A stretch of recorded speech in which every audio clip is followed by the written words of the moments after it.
Hello guys, this is UniversalGiant and welcome back for more of Let's Play Pokémon SoulSilver. Now, I want to go on a little bit of a detour before we begin today's episode because it's been about a month since we first arrived at Goldenrod City, and like I said, I've been diligently checking up on Buena's password. Today's actually the 30th day we get to submit a password, and because it's the 30th day, we might get something a little bit more interesting than the usual prizes that I listed in the video description of the other episode. So let's head on up to Buena here and give her the password X attack.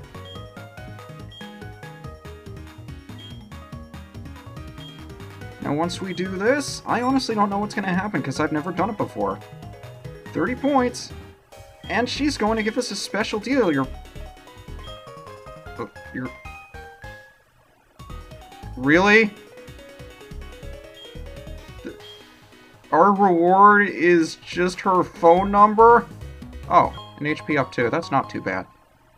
I don't know if you get anything more if you come here after... No, you can't. Blue coin cards are at the max. Wait. I get the opportunity to do this over and over and over again for the same stupid prizes. Hooray for me. Maybe I'll give Buena call or something later, but yeah, that's all we get for 30 points, and now we can... I'm just making sure I read that right. I think she said she gave us a brand new blue card, so we have no more points. I don't suppose we can check to save. Maybe we'll talk to her again just to make sure. I think she said she reset the points on the card or something. Yeah, so we can come back here again and get the same prizes, I suppose. That's kind of a bummer, but I'll go back and meet you guys in Ecruteak City so we can get started. Last time we did a little bit of exploring around with Surf now that we have the fog badge to use it, and today we're finally going to be heading up to the west and exploring the next route we have to go to. Now we did take a little bit of a detour around here to pick up Kracko, and we fought this guy who I shouldn't have fought because I wasn't really intending to. But we do have some more trainers we can fight along the route as well, and now that we've gained a couple of levels, we're just about ready to go here. Now, I think I wouldn't say I'd, like, trained more than I should have, because I think we're about where we should be at this point. It's just that I'm not used to being as strong at this point as I am right now, so... This may seem a little bit too easy for me. But then again, I suppose it's an RPG, and any time you train a little bit more than you think you should have, it just makes things easier. And paralysis doesn't mean anything as long as I have a priority attack, unless I'm paralyzed when I try to use it.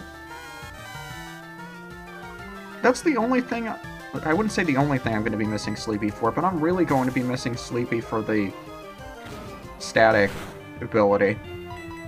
Because do you realize the odds of me being fully paralyzed 3 turns in a row? 4 turns in a row? Seriously? Okay, we're bordering on, like, a 3% chance here. Seriously? There we go. I don't think that's going to be enough to knock it out, either. What a way to start off the video, huh, guys? Being overly disappointed by Buena and then not being able to break through paralysis? Are you freaking kidding me? You know what? Flaffy, you have been a pain in my ass. So I'm going to come in here and tear you open like a sheet of tissue paper. Do you like that? No? I'm counting on it.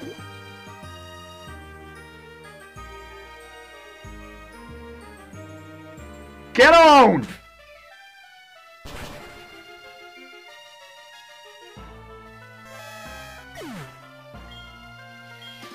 So, how about that Pokémon SoulSilver?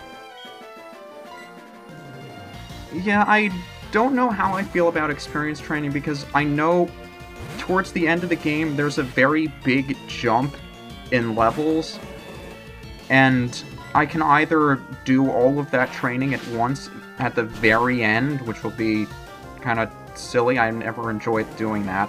It's one of the biggest turnoffs to me for Pokemon games. Getting to the end and having to spend an hour or two doing nothing but grinding levels to stand a chance.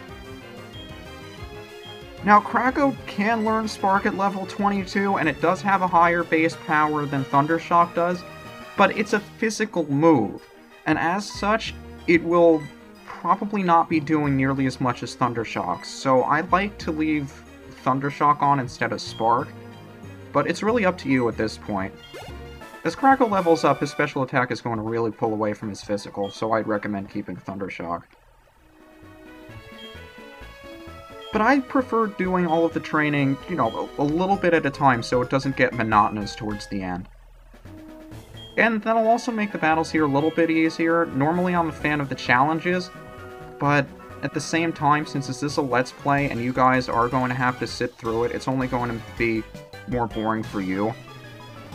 Especially if I have to keep redoing the same fight over and over again, most of which I'd be cutting out if I was failing that badly, which I don't really intend to.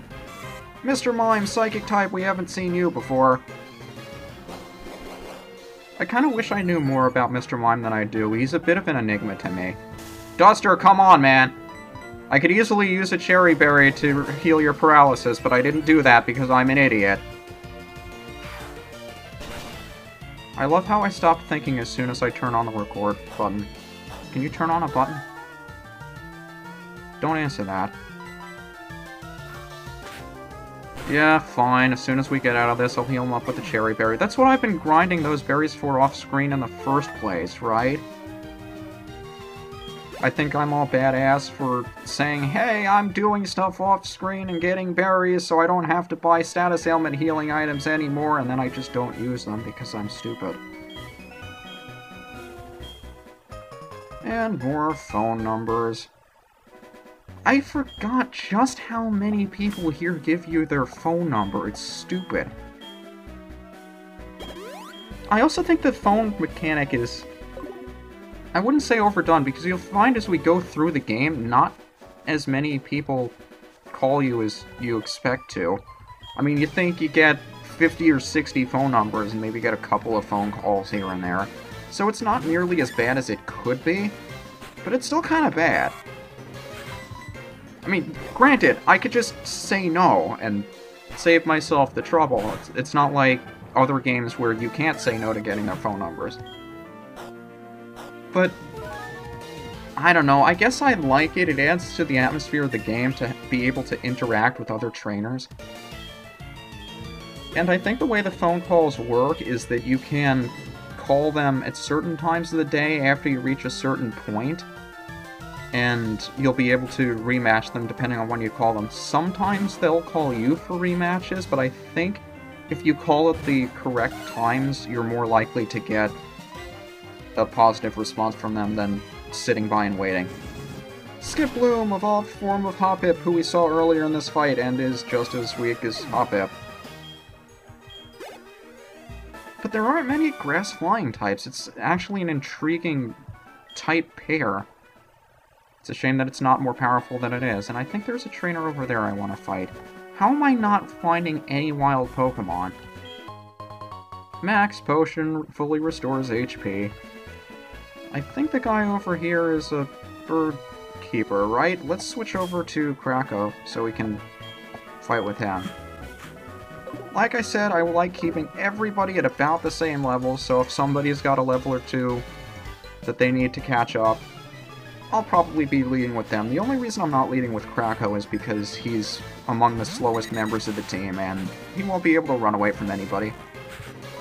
Doduo, very fast, normal flying type.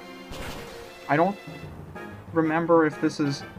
I think I was stuck on this earlier, if Doduo, how Doduo's stats compare to Spearow. I think they're similar, but I'm pretty sure Doduo is more invested in speed than attack. It's a shame Quick Attack won't be doing much. It's a really interesting looking Pokemon. I mean, you think about some of these guys, how they're designed, how they have to think, how they live. Doduo with 2 heads and its evolved form having 3? How does a creature like that function? I mean, you have to figure each head has its own brain, but they're controlling the same body, and how do they eat, and how do they think, how do they interact with each other.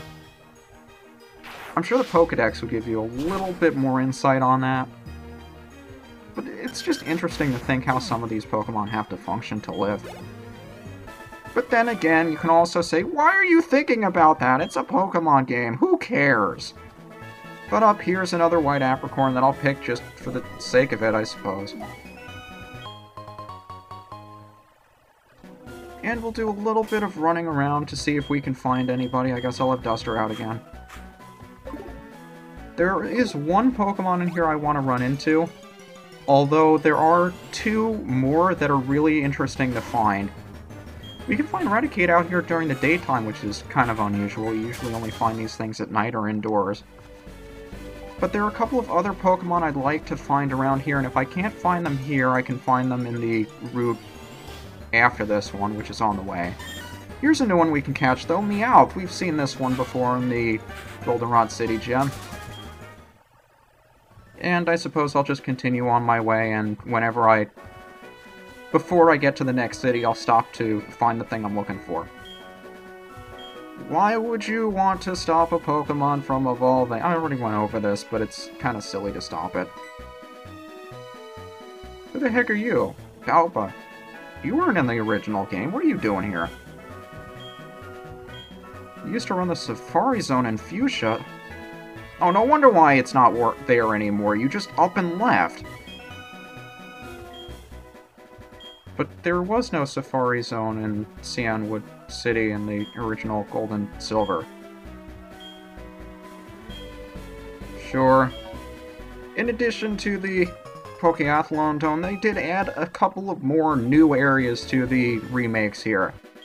Balba's Safari Zone is another one, and we're not going to be able to get there until a little bit later on, but now we've reached Route 39, and up here are a couple of interesting things as well. You may have seen that there were some Miltanks down there that I almost called this place MooMoo Farm. Oh, it is called MooMoo Farm.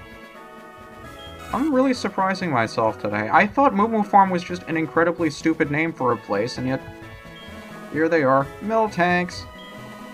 We can actually start finding these things in the wild on these routes, and they're not standing on the items. There are a lot of really nice items you can pick up around here, too, if you open up your dowsing machine. Please tell me he's not standing on one. Okay, for the longest time, I thought those Miltanks were just standing on them, because I always came out here at nighttime when they were inside. Which reminds me, I should probably use that HP up we got at Buena's Password earlier today. Free money! And I guess you can see over here is TM60 Drain Punch. Now we can actually just pick this up. I think we could have won it in the Goldenrod City, not the lottery corner, but the other thing. And there's stuff we can do in here as well. As we can see, if we talk to these two little girls, MooMoo's sick and she needs orange berries to feel better. Luckily for MooMoo, I have a ton of orange berries. Do you want to let me give you orange berries? He doesn't want my orange berries. Please let me give you my orange berries. I guess we have to talk to the other dude. I always do this out of order. So we see the wife and the husband in here that tell us about Miltank's milk being sent all over the world. But the Miltank's not giving them any milk anymore. So now that we've talked to that guy, we learned from more than one person that we have to give this thing orange berries, so we should be able to. And since we've been so diligently grinding for orange berries off-screen by planting them in our berry pots, we have more than enough to make this Miltank happy. And if you give it 7 of them, it'll become healthy again. Now, it's not required for you to do this by any stretch, but it's the source of one of the best healing items that you can get at this point, especially considering its price and that you can get it in bulk. So I highly recommend that you do this, and this is probably going to be the biggest source of healing items that I'm going to be using for a majority of the game. Now, since MooMoo is healthy again, the sister over here on the left will give us the seal case, something that I don't see very many people using, but I'm going to be making very good use of. I'll explain it when we actually get to show it off, but we won't be able to until we get to another PC. And And the sister over to the right will give us a couple of seals to get us started decorating our Pokeballs. Now that we've healed MooMoo, we can head over to the opposite building and buy MooMoo milk from this guy. Now, just like Super Potions, you can buy these for... Actually, Super Potions were more than this, weren't they?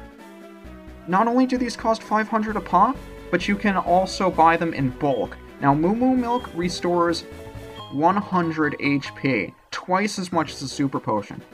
So not only does it heal twice as much as a Super Potion, but it's also cheaper. There's no reason for you to buy it from this guy. And if we talk to the wife, she'll give us TM83.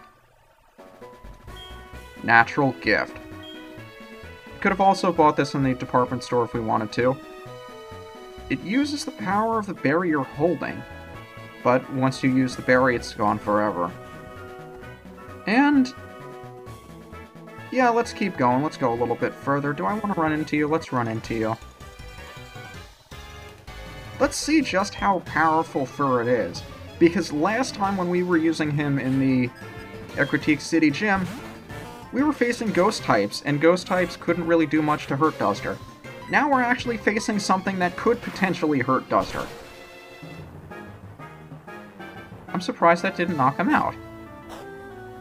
But look how powerful Duster is! What is wrong with you guys in doubting the power that is Duster? Of course, now that his attack fell, I'm probably going to have to switch him out in the next one, which disappoints me. If nothing else, I want to use Duster just to piss off the people who say he isn't powerful. You guys thought I was only going to be using him as an HM slave, didn't you? Don't lie to me. You thought that I was just going to dump him off and get somebody more powerful. Nah, he's here for the long haul. And a slightly more powerful Slowpoke that's only going to be torn apart by Kracko. And you survived too. Slowpoke, why are you such a diehard? But Curse, we can see it's one of those few moves that changes what it does depending on the type of the user. Now we saw Curse on a bunch of ghost types. It would cut the ghost type's HP in half, or cut half its max HP to lay a curse on the opponent, which cut a quarter of its max HP at the end of each turn. But if used on anyone other than a ghost, it decreases their speed to raise their attack and defense at the same time. I don't know if there are any other moves that have different functions depending on who uses it. I'm sure there are, but there aren't too many of them. And we have ourselves a new type of trainer here. The Sailor. He generally has water-type Pokemon. Have we seen a Poliwhirl yet, the evolved form of Poliwag? I don't think we have. Now, if you've never played Pokemon before, but you have played Super Mario Galaxy 2, he may look like one of those frog dudes that was on the... I'm trying to think, the Hungry Luma planet in the Hightail Falls Galaxy, what was it? Looks just like this guy. I don't know if that was supposed to be a reference to Pokemon or what, but now every time I look at that guy, I think about those little dudes that are running around the planet up there. That's also something I'm never really happy to admit if I think back to something that happened much after the reference itself, when I see something. Krabby, water type, don't know much about him, he might be cool to use, I don't know. He looks more delicious than he does usable, though. Is that wrong of me to think? We eat crabs anyway, don't we? Why do you think that's so wrong of me? But if I think of something that was referencing something that happened before I think of the thing it's referencing, I don't know. It just seems kind of... not stupid, I'm trying to find the right word for it. It doesn't seem appropriate, right, it doesn't seem fair to the thing that came up with it first, that I think about the thing that referenced it before I think about the reference itself. I don't know, maybe that's just me. Get over here so I can fight ya! I love how the lady below him stopped before he did. No, it is not okay to brag about your Pokemon unless you beat me in a fight. That's why we call them bragging rights. I don't know if I pointed this out before, but Pikachu is one of those Pokemon that changes its sprite depending on what gender it is. You can see the male one here has a flat tail at the end. The female one will actually have a notch in its tail. There are a number of Pokemon that have different sprites depending on what its gender is. But oftentimes if you're not looking for them, you may not even notice them.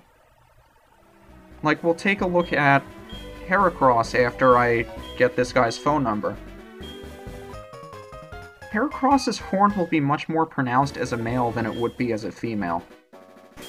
So if we take a look at HCB's sprite here, you can see it's got that pointy horn at the top. If you have the female, it'll have a more rounded horn, a little bit less pronounced. It's actually a really nice detail that they throw in.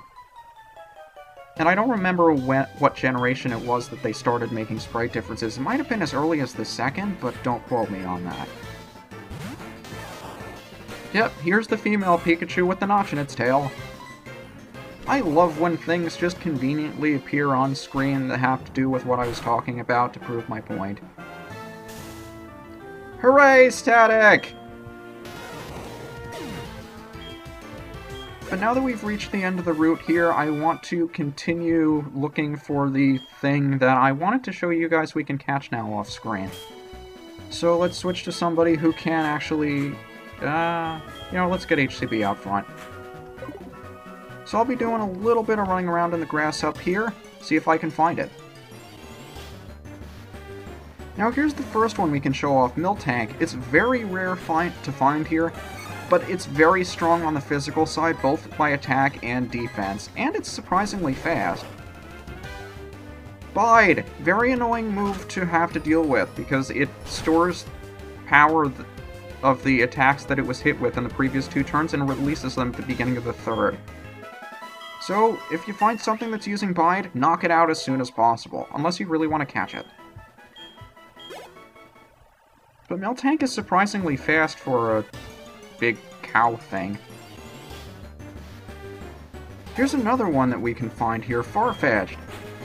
Really cool Pokemon, but really underwhelming stat-wise. Which is unfortunate. And he's a real pain in the ass to catch because he has such a low catch rate for something so weak. But he's still kinda cool. I don't know if there's anywhere else you can catch him. I'm sure there is, I'm just not thinking of it. But again, there are 2 more guys I want to find here. Here's another one, Tauros. Very powerful physical attacking normal type. Another one of those that I would really recommend. Besides the fact that it's really strong on the physical side, it can learn a lot of really cool special moves if you teach it a couple of TMs. It's kind of versatile, but at the same time, for the same reason I'm not giving Duster special attacks, not necessarily the most powerful in the world. And because I'm feeling a little bit too impatient to look for the last thing that's there, I didn't want to show off that you can find Snubbull around here as well, which we saw in the Goldenrod City Gym too. But next time, now that we've made our way through Route 39, we can head down south here and finally arrive at Olivine City. Until then, this is UniversalGiant, and HCB is hopefully going to give us what it's holding. We got ourselves some brown fluff. See you next time.